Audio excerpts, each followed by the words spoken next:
¿Qué tal? Un cordial saludo, bienvenidos a Redes Abiertas a través de Teleamigas, siempre tocando de interés para todos, temas que digamos que en el día a día lo tenemos muy fresco y es importante conocer un poco más frente a todas las materias, sobre todo en ese manejo diario que las personas y los ciudadanos tenemos en esta sociedad. Por supuesto, la invitación para que nos conectemos a las redes sociales, importantísimo a través de Facebook como /Teleamiga y por supuesto la línea WhatsApp 320-859-8719. Seguramente ustedes con tiempo después de la pandemia pues se ha acentuado mucho el manejo de plataformas como las billeteras virtuales. Sin embargo, sabemos qué son, cómo las estamos empleando. Sabemos el tipo de riesgos que tenemos, así como el tipo de ventajas a las que podemos acceder. Es el tema que vamos a manejar hoy en Redes Abiertas. Por eso le doy la bienvenida a Michael Ortegón, quien es el director del programa de Administración de Empresas de la Universidad Católica de Colombia. Michael, bienvenido aquí a Redes Abiertas. Mauricio, buenos días, muchas gracias por la invitación. Bueno, Michael, empecemos por el inicio, por el principio. Okay. ¿Qué es una billetera virtual? Bueno, las billeteras virtuales o digitales, que también se denominan, son aplicaciones o plataformas propiamente digitales de Internet que funcionan para gestionar dinero digital, ¿cierto? Para recibir, para enviar, para ahorrar, para guardar, también para solicitar préstamos, o sea que se hace una serie de gestiones a través de esa billetera, ¿no? Y la perspectiva de billetera es porque básicamente la tenemos en el celular. Entonces, también tiene unas características de eficiencia, de agilidad, de ahorro de tiempo, de no tener que sacar las tarjetas, de no tener que utilizar el dinero en efectivo. Entonces, las billeteras virtuales digitales podrían definirse como eso, ¿no? Como aplicaciones y plataformas que tenemos en nuestro celular y que nos permiten gestionar el dinero que utilizamos a través de diferentes fuentes, básicamente. Bueno, siempre se ha creído que son más de pagos, pero lo hablábamos hace un rato. Hay otras aplicaciones. ¿Los colombianos sí tenemos certeza realmente para qué sirven estas billeteras? Yo creo que sí, porque pues los datos lo dicen, ¿no? Básicamente el 98% de los municipios hoy en Colombia tiene billeteras digitales. También se estima que se están realizando alrededor de un 20% de transacciones digitales a través de las billeteras del PIB. O sea, estamos hablando de 330 billones de pesos que se hicieron en promedio el año pasado y en el 2023 en comparación con el PIB, ¿no? Que estamos hablando de 1.700 billones de pesos, ¿no? Entonces, 330 billones de pesos pues es bastante dinero realizado por transacción, ¿no? Entonces de hecho, precisamente la idea de que esté en el celular hace que se mueva muchísimo más, ¿no? Ahora, quizá lo que tendríamos que preguntarnos es quiénes hacen más uso de eso, ¿no? Porque en Colombia tenemos una brecha digital. No obstante, tenemos, según estudios de Mintic, tenemos que las personas suelen tener, o en este momento tienen por lo menos 1.5 celulares por persona. Eso significa que hay una altísima probabilidad de tener estas billeteras digitales, ¿no? Nequi, Daviplata, Movi, en el celular. Y pues la gente le queda más fácil, ¿no? Además de eso, pues la brecha digital propiamente, ¿no? Y es que los jóvenes, hoy ya pues, nativos digitales, hablábamos en el 2010 de cómo a partir del año 2000 la gente empezaba a tener acceso a internet y demás.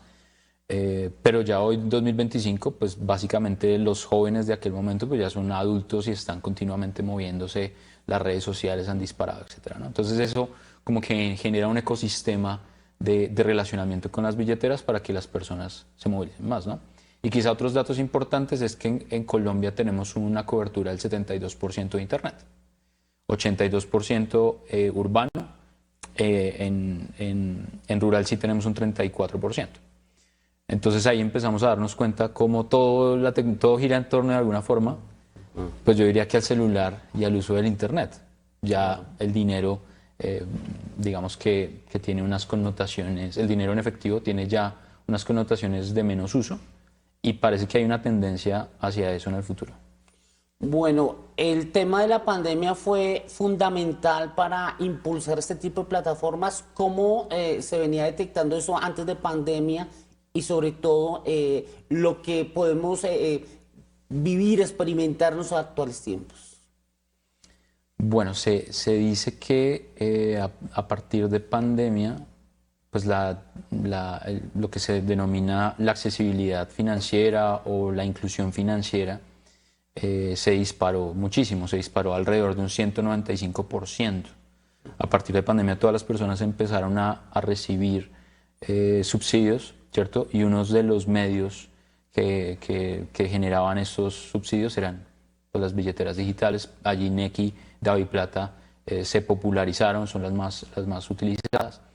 Y efectivamente la pandemia, al llevar a muchas de nuestras actividades económicas al uso intensivo del Internet, pues las transacciones financieras también. Y de hecho el sector financiero fue de los que más creció en años de pandemia porque las transacciones financieras pues se movilizaron muchísimo más, ¿no? Entonces sí, efectivamente la pandemia como que generó ese impulso para que todas las actividades económicas pudiesen agilizarse, ¿no? Las billeteras financieras tienen las billeteras digitales tienen esa lógica, ¿no? Y es que hacen que todo sea más fácil. De hecho, los celulares ya, por ejemplo, con el celular tú ya no tienes que usar la tarjeta, sino lo pones encima del datáfono y te hace de una vez el descuento, dependiendo de las aplicaciones que tú utilices y cómo las relacionas, ¿no? Entonces, digamos que eso es muy interesante, ¿no? Pero también podría aparecer la idea de como, bueno, la pandemia trajo la digitalización, entonces a partir de este momento el dinero físico, ¿cierto? La moneda como tal, el papel moneda, pues ¿qué va a pasar con él, no? De hecho se especula mucho de que ya no se va a utilizar en el futuro, de que ya todo va a ser accesibilidad a través del celular, que va a ser nuestra, incluso a través de el Apple Watch o los relojes inteligentes para hacer tú simplemente el contacto y movilizar, ¿no? Entonces quizá algunos datos sobre eso, ¿no? Y es que no es tan cierto en este momento, porque tenemos que los ciudadanos colombianos están usando para sus transacciones alrededor del 70% dinero en efectivo de sus transacciones. Y las billeteras pues se están utilizando bastante, pero pues como lo decía, están reportando alrededor de un 20% del uso de transferencias, ¿no? Y también por las características de nuestra economía colombiana, se puede evidenciar que muchos de los pequeños negocios, las microempresas, pues son informales, ¿no? Recordemos que la tasa de informalidad en Colombia está sobre el 56-60% ha estado rondando. Y pues estos pequeños empresarios, esta informalidad, estos trabajadores de a pie son los que principalmente la usan para transferencias, comprar un cigarrillo, comprar un café, comprar una camisa, comprar algo en este tipo de economía popular o economía informal, ¿no? Bueno, Michael, nos vamos a ir a una pausa. Ya volvemos con el desarrollo de este tema y por supuesto para que hablemos también de los riesgos, las amenazas que puede implicar tanto para los comerciantes como para los ciudadanos en general. Ya regresamos.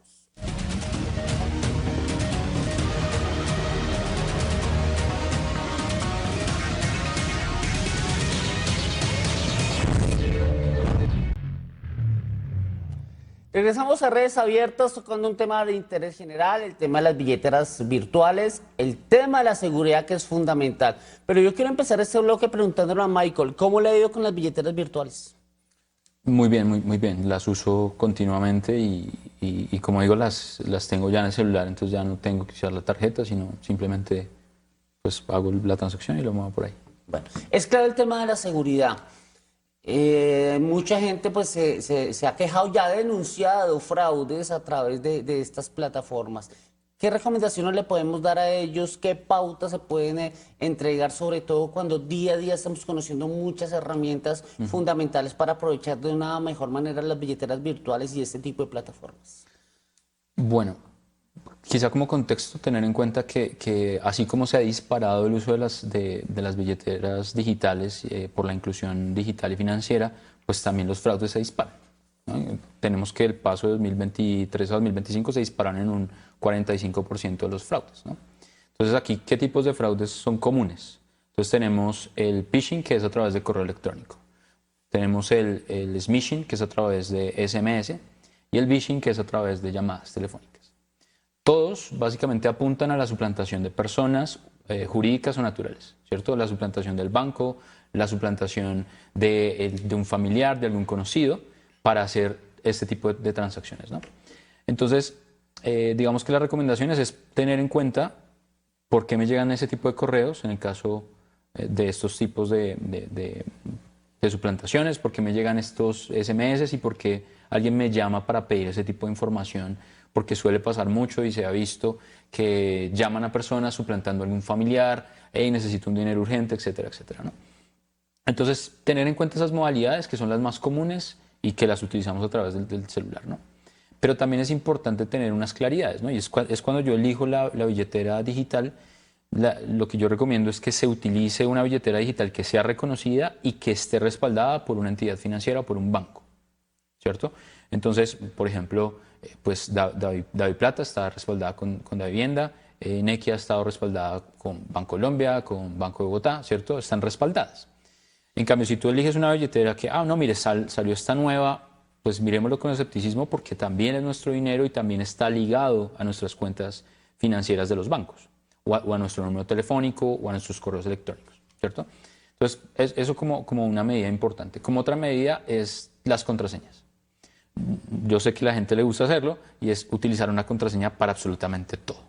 Y aquí sí hay que tener mucho cuidado, que también es una de las soluciones que nos está planteando el gobierno y que se está empezando a implementar. Yo sé que ustedes ya lo han visto en sus billeteras digitales, y es esta idea de las llaves, ¿no? Que es el sistema breve. Y es cómo realizar transferencias en tiempo real desde las billeteras digitales a cuentas bancarias y que básicamente se muevan en el ecosistema fintech y que se muevan en el ecosistema del sistema financiero. Entonces, aquí el Banco de la República pone algo muy interesante y es que nos está ayudando muchísimo a resguardar la seguridad porque ya lo hace a través de un patrón de seguridad que es el tokenizado, ¿cierto? Y es que cada una de las transferencias que se realizan tienen un código específico, un código de software específico. Entonces va a ser mucho más difícil para las demás personas, pues para estos hackers y demás, pues infiltrarse porque tendría que descifrar el token y ya el token simplemente es para solamente esa transferencia, ¿no? Las billeteras actuales lo hacen, Nequi, DaviPlata lo hacen. Cada una de las transferencias ya están tokenizadas y también están respaldadas en el mismo sistema de información, ¿no? Entonces es más conocimiento y más, bueno, tengamos cuidado. Los jóvenes a veces son muy ágiles, pero también son muy confiados. Ya quizá los adultos entre 29 a 50 años pues ya reconocen algo y tienen mayor prevención. Pero lo que sí tenemos es dentro de la brecha digital, pues a los adultos mayores de 60 en adelante, pues que ellos ya deciden como, yo prefiero ir a pagar mi recibo en el CADE, yo prefiero ir a tal lugar con mi platica y pagar en efectivo, ¿cierto? Eso es seguro, pero hay que tener cuidado. Igual estas billeteras lo que nos está permitiendo es evitar temas como duplicación de tarjetas, ¿cierto? Entonces tú tienes todo en tu celular, pero si tienes las dos claves, la actualización por 2 pasos, la configuración, el Face ID, el Touch, el mismo código, para diferentes aplicaciones tienes códigos diferentes, los celulares permiten ya vas a entrar en una aplicación, pues vas a poner un código diferente, pues eso es importante, porque si no, pues claro, tu información financiera te la roban y seguramente no tengas con quién quejarte si es una aplicación que no es reconocida. Pero si es una aplicación reconocida, pues tenemos la garantía de poder decir, oiga, ¿qué pasa con esto? Y además, si tú estás haciendo movilidad, mucho dinero de manera continua, yo lo que sugiero es que se tenga algún para que, y los bancos lo ofrecen, para que la movilidad que tú hagas, pues se pueda hacer algún respaldo financiero y tú simplemente tengas seguridad de que estás usando bien el dinero. Bueno, le vamos a dar la participación a la gente. Me hacen 2 preguntas aquí importantísimas. Me dicen precisamente con el tema de breve. ¿Es una moda? ¿Es obligatorio usarlo? Eso es una. Y la otra que preguntan es, ¿por qué me cobran por el uso de estas plataformas en Colombia cuando en otros países el acceso es libre y es gratuito? Bueno, empecemos por la última. Te cobran porque pues hay un sistema tributario. Entonces, si hay un límite de exceso, en este momento estamos hablando de transacciones diarias de 3,2 millones y transacciones amplias de alrededor de 10 millones de pesos que te están cobrando el 4 por mil. Estas plataformas son gratuitas, de hecho. Pero sí hay unas exenciones tributarias que hay que cumplir. Si hay un número de URs, de unidades de valor real, que se están utilizando, pues hay que pagarlo porque tú estás y el sistema financiero lo que está permitiendo, lo que está haciendo a través de esto, pues también es garantizar que el dinero, el flujo del dinero, pues tenga un resguardo contable y podamos hacer un seguimiento, ¿no? Esto también combate mucho el lavado de activos, ¿no? Y por otro lado, pues no es obligatorio, porque lo que se está haciendo con Breve es ampliar la complementariedad del sistema financiero. Si tú quieres seguir usando dinero, si tú quieres seguir haciendo transferencias a través de, qué sé yo, PSE para que te llegue a la billetera, o que desde tu aplicación del banco lo remites a la billetera, lo puedes seguir haciendo. Entonces, no es obligatorio, pero lo que hace precisamente es que ya no vas a necesitar códigos, sino que la transferencia se va a hacer por tu número de celular o por tu correo electrónico, y pues va a facilitar la movilidad entre billeteras y otras cuentas. Entonces el ecosistema financiero, digital, de fintech, pues se va a ampliar, y eso es lo que queremos, ¿no? Pues que, oiga, qué bueno que necesito hacer algún pago y a través de Breve, pues yo puedo simplemente realizarlo y no hay ningún problema. Bueno, Michael, nos vamos a ir a la segunda pausa, ya regresamos con el bloque final en redes abiertas, ese tema fundamental, la seguridad en los pagos y por supuesto el uso de las billeteras virtuales en Colombia. Ya regresamos.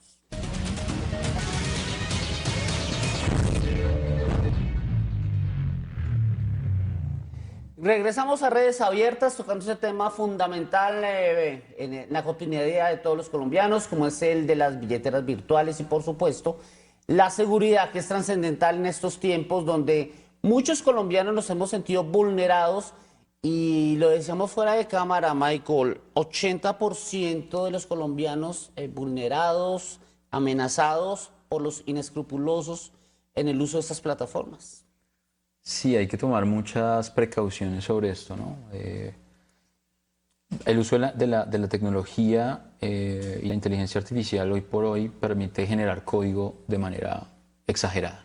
O sea, tú ya no necesitas ser un genio informático, ya puedes generar algún tipo de código que permita duplicar páginas. Entonces ya no es el simple hecho de voy a generar un hacker y voy a ver la manera en cómo ataco la página, sino en cómo duplico la página para poder identificar cuáles son esas limitaciones que puede tener. Y en otros casos, pues todo lo que sea analógico, más desde la perspectiva de lo que hablábamos de las modalidades del phishing, el smishing y el vishing, ¿no? Entonces hay que tener mucho cuidado con todo esto, porque, pues también lo decía, no vamos a estar 100% cubiertos, ¿no? Y por eso también proponía en algún momento la idea de esto de las pólizas, de algunos seguros, si estás moviendo cantidades de dinero en las diferentes cuentas, ya no solamente en las billeteras digitales, sino también en cuentas, y tú estás moviendo dinero entre cuenta y cuenta, pues se recomendaría tener un seguro, porque pues habría que resguardar ese dinero. La globalización nos ha hecho daño, porque estamos recibiendo todo tipo de aplicaciones y muchas veces no sabemos a qué nos estamos enfrentando. Pues yo creo que le daría daño a las personas que no están preparadas o a las que subestiman el uso de estas aplicaciones o del Internet y de la inteligencia artificial en este momento, ¿no? Entonces, aquí quizá la recomendación es alfabetizarse en el asunto, y ya de manera más específica frente al uso de las billeteras, pues usar lo que hablábamos, ¿no? Como ese sentido común, ¿no?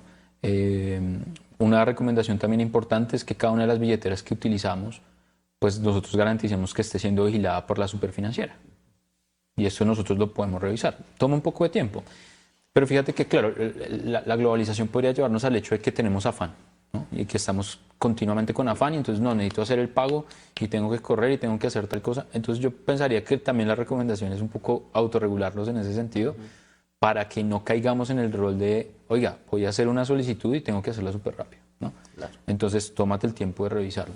También tomarse el tiempo de actualizar las aplicaciones. A veces uno utiliza una versión que no está actualizada y no tiene los cookies o la seguridad habitual que podría tener para conexión con otras páginas, entonces eso puede hacer que las transferencias caigan, ¿no?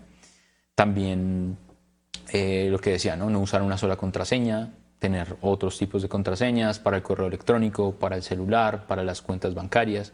Sé que eso puede ser difícil, pero también hay que tener una claridad sobre eso, ¿no? No conectarse a redes públicas cuando vas a hacer alguna transferencia. Entonces, no, voy a ir a un parque porque me queda cerca de la casa y hay internet, porque es preciso, se me cayó el internet y tenía que hacer el pago de un recibo. Es ahí en esas redes públicas donde es más fácil conectarse a la red, identificar qué usuarios hay, meterse en la IP y empezar a atacar directamente los datos de las personas. Entonces, es una recomendación pues, muy habitual que se da, y es que no nos conectemos a redes de internet públicas. Y también pues monitorear esos movimientos. O sea, si yo hice un movimiento, pues miro la aplicación. Venga, ¿yo qué movimientos hice hoy? Porque hoy hice varios movimientos. Seguramente hay un movimiento que no esté, o si todo está al día, pues eso implica que estemos continuamente revisando nuestras aplicaciones, mirando qué es lo que estamos movilizando, ¿no?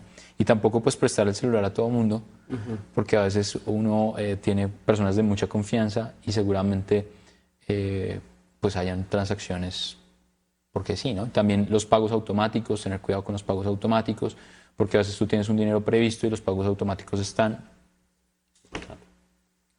Bueno, Michael, yo creo que son luces muy importantes para llevarle a los colombianos, fortalecer esa educación financiera que es algo trascendental para preservar esa seguridad. Gracias por estar acá y por supuesto por compartir todo este conocimiento con los televidentes de Redes Abiertas. No, un placer, Mauricio, y pues efectivamente tómense el tiempo, revísenlo, analicen, consulten con su asesor financiero. No actuemos de afán, y más que todo en este caso porque no solamente estamos manejando dinero, sino que estamos compartiendo nuestra información sensible, nuestra información personal. Si nos hackean esa información, pues seguramente pueden haber riesgos peores. Y pues bueno, muchas gracias por la invitación. Bueno, hay una pregunta final que me están haciendo por acá. El tema de la educación financiera es clave en colegios y universidades. ¿Esto sí se está cumpliendo en estos establecimientos educativos? ¿Sí se está llegando con todo esto? Porque a los muchachos llega y se les dice, bueno, tenemos clase de sistemas, clase de informática, pero no se está haciendo énfasis en todo este tema educativo. ¿Falta reforzar todo ese tipo de materias en universidades y colegios? Sí, definitivamente hay una brecha en infraestructura tecnológica en los colegios. Nosotros hoy ya estamos afianzados al manejo de la inteligencia artificial para generar cualquier software y enseñarle a los estudiantes. Entonces, si no se cuenta con equipos lo suficientemente ágiles para soportar la capacidad de almacenamiento, gráfica, de procesamiento, pues seguramente vamos a tener problemas de enseñanza y los estudiantes pues no van a poder entender cómo la tecnología está entrando en lo financiero. Pero también es porque hay otras prioridades. Yo he hablado con muchos profesores de colegio y nos dicen que las prioridades también de los profesores de colegio giran más en torno a ser cuidadores en algunos casos. Porque hay unos problemas sociológicos, psicológicos que están afrontando nuestros jóvenes hoy, y que pareciera entonces que a ellos no les importara mucho esto porque tienen otras prioridades, ¿no? Las tasas de suicidio, problemas familiares, de violencia intrafamiliar. Entonces, hay que hacer foco en los problemas principales, pero también la educación financiera tiene que ser mucho más ágil. ¿Cuántas personas, cuántos chicos hoy, y hablaba también con muchos de estos profesores, van en su descanso, ya no era como nosotros o como ustedes también, que salían a jugar fútbol o que salían a jugar cartas? No, ellos salen y ya están allá jugando Free Fire y otras cosas en el celular, y esos son los descansos de ellos. Entonces tienen acceso a la tecnología, pero entonces ¿cómo hacemos que la infraestructura tecnológica y lo que ellos están haciendo se compatibilice para la conciencia del uso del dinero? Porque si la tendencia va para que ya el dinero físico pues ya no va a tener una participación tan alta, pues ¿qué estamos haciendo en los colegios y en las universidades para que esto sea más fácil y que se entienda que el dinero también es una responsabilidad compartida no solo con nuestras familias, sino también con el Estado, porque nos están, pues tenemos que dar cuentas, ¿no? Si a veces nosotros hacemos transferencias a cuentas que no están, participamos en delitos ilícitos, lavado de dinero, narcotráfico, etc. Y esto no debería sorprendernos, porque es que efectivamente esto pasa en nuestros colegios hoy. O sea, tenemos unos problemas muy grandes y hay que pensar también en este tipo de brechas. Bueno, Michael, muchas gracias. A ustedes también el agradecimiento por permanecer con Redes Abiertas aquí en Telamiga. Regresamos próximamente con otro tema de interés para todos los colombianos. Hasta pronto. En un país pujante,